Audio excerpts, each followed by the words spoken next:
Study IQ IAS, अब तैयारी हुई अफोर्डेबल।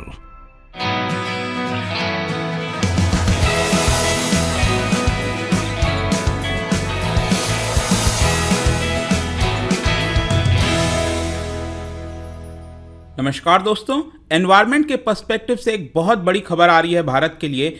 10 नए इंडियन वेटलैंड्स को शामिल किया गया है रामसार साइट्स के अंदर। ये आप देख सकते हो, India adds 10 new wetlands to the Ramsar site list. तो इसको हम डिटेल से समझेंगे कि एग्जैक्टली है क्या, कौन से साइट्स हैं, ये रामसार साइट्स होते क्या हैं, इसकी इंपॉर्टेंस क्यों है, और भारत में प्रेजेंट में यहाँ पर कितने वेटलैंड्स हैं जो कि रामसार साइट्स के अंदर इंक्लूड किए गए हैं। हर एक पर्सपेक्टिव आपको देने की कोशिश करूंगा। चलिए आगे बढ़ते हैं, लेकिन उसके पहले ध्यान रखना है दोस्तों आपको कि अगर आप यूपीएससी की प्रिपरेशन कर रहे हैं तो आप हमारे बैच को ज्वाइन कर सकते हैं, जो कि ऑलरेडी 1 अगस्त से स्टार्ट हो गया है और इसके अंदर 8 अगस्त तक एडमिशन लिया जाएगा, क्योंकि इसमें हर एक पर्सन के ऊपर हमें ध्यान रखना पड़ता है। और इस पूरे कोर्स के अंदर आपको जो प्रीलिम्स और मेंस की पूरी तैयारी है वो कराई जाएगी। 900+ आवर्स ऑफ लाइव टीचिंग आपको दिया जाएगा। प्रीलिम्स के पर्सपेक्टिव से MCQ, daily current affairs, prelim test series, इसके अलावा 1-to-1 मेंटरशिप हो गया और आंसर राइटिंग प्रैक्टिस आपके मेंस एग्जाम के लिए। बहुत सारे फीचर्स हैं और सिर्फ 19,000 में ये कोर्स आपको मिल जाएगा अगर आप कोड इस्तेमाल करते हैं अंकित लाइव हमारे ऐप और वेबसाइट पर। तो जल्द से जल्द इस कोर्स को अवेल करिए ताकि आप इसके अंदर जो सीट्स हैं उसको बुक कर पाएं। इसके अलावा अगर आपको ऑप्शनल पढ़ना है पॉलिटिकल साइंस का या फिर ज्योग्राफी का, तो वो भी आप ले सकते हैं using the same code Ankit live, ताकि इसमें भी आपको मैक्सिमम डिस्काउंट मिल जाएगा। इसके अलावा अगर आपको MCQs अटेम्प्ट करना है तो मेरे इंस्टा पेज पर जाइए, वहां पर स्टोरीज में जितने भी MCQs हैं उसको आप अटेम्प्ट कर पाएंगे।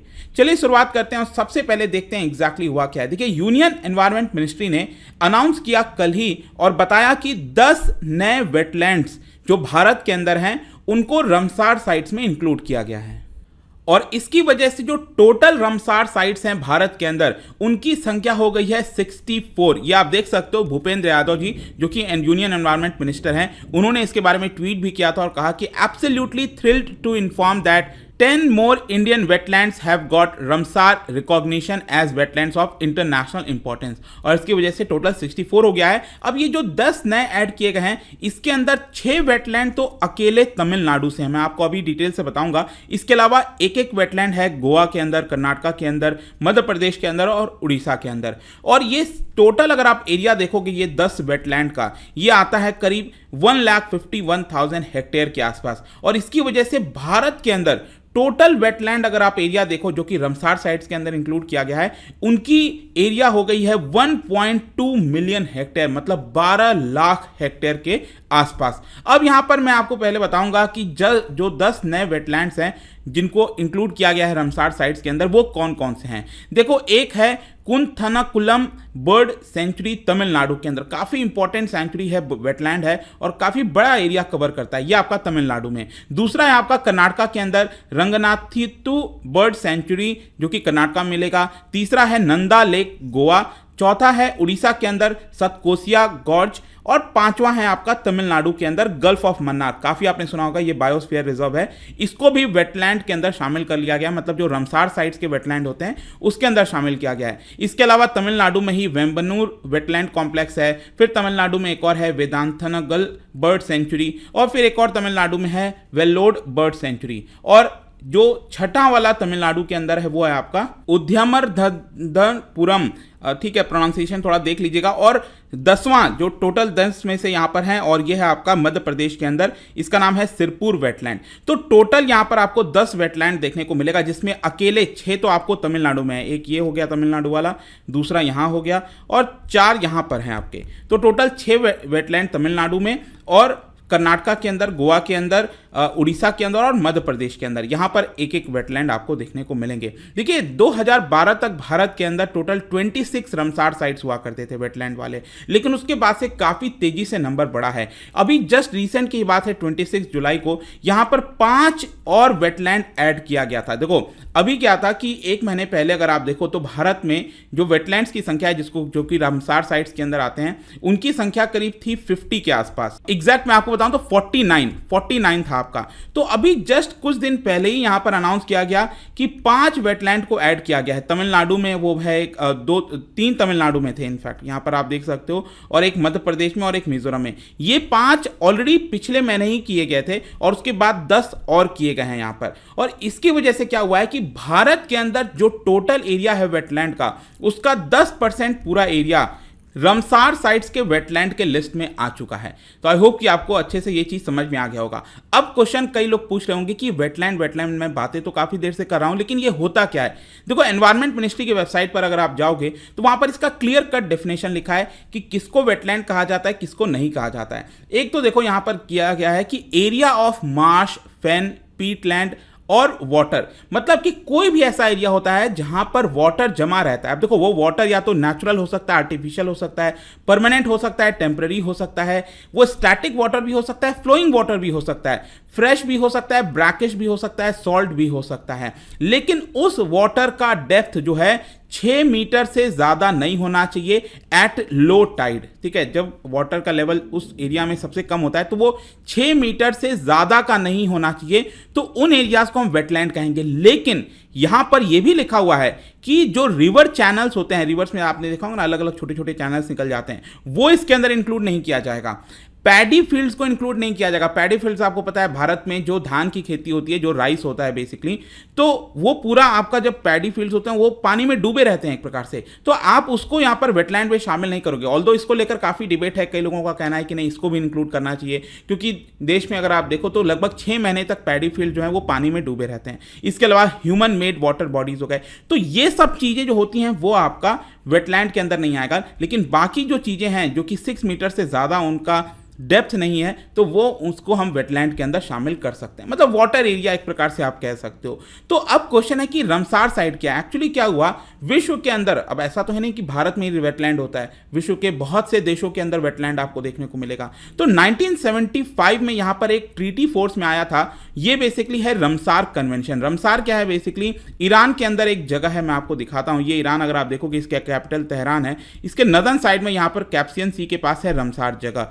तो यहां पर 1971 में एक कन्वेंशन हुआ था और वहीं से ये निकल कर आ गया रमसार कन्वेंशन, और ये यूनेस्को के द्वारा करवाया गया था। तो 1975 में ये ट्रीटी सामने आई थी। इसका मेन मकसद यही है कि विश्व के अंदर जितने भी इंपॉर्टेंट रिसोर्सेज हैं, एनवायरनमेंट से रिलेटेड जो साइट्स होते हैं, वेटलैंड्स होते हैं, उनको कंजर्व करना सस्टेनेबल बेसिस पर। तो ये बेसिकली क्या करता है, रमसार लिस्ट कहते हैं इसको, और विश्व के जितने भी इंपॉर्टेंट वेटलैंड्स हैं वो इस लिस्ट के अंदर शामिल कर लिए जाते हैं, ताकि ग्लोबल बायोडाइवर्सिटी हो गया, ह्यूमन लाइफ हो गया, उसको सस्टेनेबल बनाया जा सके, उनको प्रोटेक्ट किया जाए। ये मेन मकसद होता है रमसार साइट्स का। अब क्वेश्चन है कि रमसार साइट्स के अंदर कैसे लिस्ट किया जाता है। अब भारत में तो बहुत सारे वेटलैंड है, तो सभी तो रमसार साइट्स में है नहीं।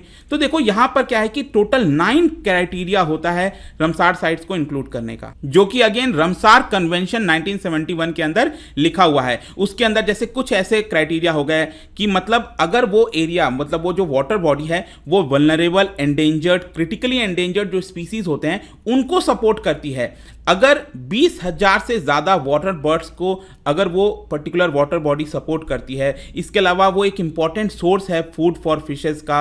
तो इस तरह के कई ऐसे क्राइटेरिया हैं, 9 क्राइटेरियाज ऐसे लिखे हुए हैं। अगर वो क्राइटेरिया फुलफिल होते हैं तो वाटर बॉडीज को रमसार साइट्स के अंदर इंक्लूड कर दिया जाता है, जो वेटलैंड है उसको रमसार साइट के अंदर इंक्लूड कर दिया जाता है। अब क्वेश्चन है कि रमसार साइट इंक्लूड तो हो गया, लेकिन उसका बेनिफिट क्या होता है, उससे हमें क्या परिणाम निकलता है। देखो, इसका मतलब ये नहीं है कि हमें कोई फंड मिल जाएगा। भारत के अगर 10 वेटलैंड शामिल हुए हैं तो क्या इससे कोई फंड मिलेगा? नहीं मिलेगा, कोई फंड नहीं मिलता है। लेकिन हाँ, यहां पर एक जिम्मेदारी आ जाती है स्टेट गवर्नमेंट के ऊपर, सेंट्रल गवर्नमेंट के ऊपर, कि कोई भी जो एनक्रोचमेंट, मैन मेड एनक्रोचमेंट होता है उस एरिया में एटलीस्ट ना हो। जैसे कि आप देखे होंगे, किसी राज्य में गए होंगे तो आपको दिखता होगा कि ये रमसार साइट है, तो उसकी इंपॉर्टेंस बढ़ जाती है, टूरिज्म बढ़ जाता है। तो वहां पर मैन मेड कंस्ट्रक्शन नहीं होना चाहिए, बिल्डिंग नहीं बनना चाहिए, उसको कंजर्व करना है, क्योंकि वो इंपॉर्टेंट है हमारे बायोडाइवर्सिटी के पर्सपेक्टिव से, एनवायरनमेंट के पर्सपेक्टिव से। तो उसके ऊपर ध्यान चला जाता है, टूरिज्म भी बढ़ता है, लोगों का आसपास का एम्प्लॉयमेंट बढ़ जाएगा। तो काफी सारी चीजें बेनिफिट हो जाती हैं इसकी वजह से। ऐसा नहीं है कि कोई यहां पर एक्स्ट्रा फंड दिया जा रहा है इंटरनेशनल ऑर्गेनाइजेशन के द्वारा। ये सब कुछ है दोस्तों। इसके अलावा भारत में अगर हम वेटलैंड की बात करें तो देखो यहां पर इंडियन स्पेस रिसर्च ऑर्गेनाइजेशन के द्वारा एक कंपाइलेशन किया गया है national wetland inventory and assessment के नाम से। इसके अंदर बताया जाता है कि भारत में आप देख सकते हो लगभग 1,52,000 स्क्वायर किलोमीटर का जो पूरा एरिया है वो वेटलैंड के अंदर है। मतलब कि भारत का टोटल अगर आप एरिया देखोगे, ज्योग्राफी देखोगे, उसमें से 4.6% एरिया जो है वो वेटलैंड के अंदर आता है, जिसमें से 2/5 वेटलैंड इनलैंड नेचुरल वेटलैंड है और करीब 1/4 मतलब 25% जो है कोस्टल वेटलैंड है। कोस्टल एरियाज में वेटलैंड देखने को मिलेगा। भारत के अंदर करीब 19 अलग अलग प्रकार के वेटलैंड देखने को मिलते हैं और स्पेशली उत्तर प्रदेश और गुजरात के अंदर जो वेटलैंड है वो बड़े ज़्यादा इंपॉर्टेंट होते हैं, क्योंकि माइग्रेटरी जो बर्ड्स होते हैं साइबेरिया से, सेंट्रल एशिया से जो बर्ड्स वगैरह आते हैं वो वहां पर रुकते हैं। तो ये काफ़ी इंपॉर्टेंट वेटलैंड्स हैं गुजरात और उत्तर प्रदेश के अंदर। इसके अलावा इनके अंदर कैपेसिटी होती है सॉइल कार्बन डेंसिटीज, मतलब कि जो कार्बन डाइऑक्साइड वगैरह हम रिलीज करते हैं, एमिशन करते हैं, तो इनके अंदर कैपेसिटी होती है वेटलैंड की कि उसको एब्जॉर्ब करें। तो हमारे एनवायरनमेंट को भी क्लीन रखने में काफ़ी इंपॉर्टेंट रोल प्ले करते हैं ये। इसके अलावा जाने से पहले एक इंटरेस्टिंग चीज़ मैं आपको बता दूं कि भारत सरकार के द्वारा कोशिश किया जा रहा है कि ये 75th एनिवर्सरी ऑफ इंडिपेंडेंस है, आपको पता होगा। तो यहाँ पर टोटल 75 रमसार साइट जो हैं वो क्रिएट हो सकें भारत के अंदर, ये कोशिश है। तो ऑलरेडी यहाँ पर 64 अब हो चुका है, अब 11 और बाकी हैं इसको 75 कंप्लीट करने में। देखते हैं यहाँ पर क्या हो पाता है कि नहीं। लेकिन जाने से पहले एक इंटरेस्टिंग क्वेश्चन आपके लिए, क्योंकि हम वेटलैंड की बात कर रहे थे, रमसार साइट्स की बात कर रहे थे। दो स्टेटमेंट है, विश्व में सबसे ज्यादा रमसार साइट कहां है और भारत में सबसे ज्यादा रमसार साइट, ये आपको बताना है। इसका राइट आंसर आपको पता ही है, मेरे इंस्टाग्राम पर तो मिलेगा ही, वहां पर अगर आप नहीं हो कोई बात नहीं, टेलीग्राम से भी ले सकते हैं इसका सही उत्तर। मैं कई सारे जो एमसीक्यूज हैं वो यहां पर स्टोरीज में डालता रहता हूं। बाकी अगर आपको पीडीएफ चाहिए तो टेलीग्राम पर आइए, अलग अलग सोशल मीडिया पर आप जुड़ पाओगे। और जैसा मैंने बताया, यूपीएससी की जो एग्जाम है दोस्तों, इसको अगर आपको कंप्लीट करना है तो हमारा जो कोर्स है वो आपको बहुत मददगार साबित होगा। Use this code Ankit live और हमारा कोर्स परचेज करिए at a very affordable rate. I hope कि वीडियो आपको पसंद आया होगा। मिलता हूं आपसे next time. Till then, thank you very much, see you soon.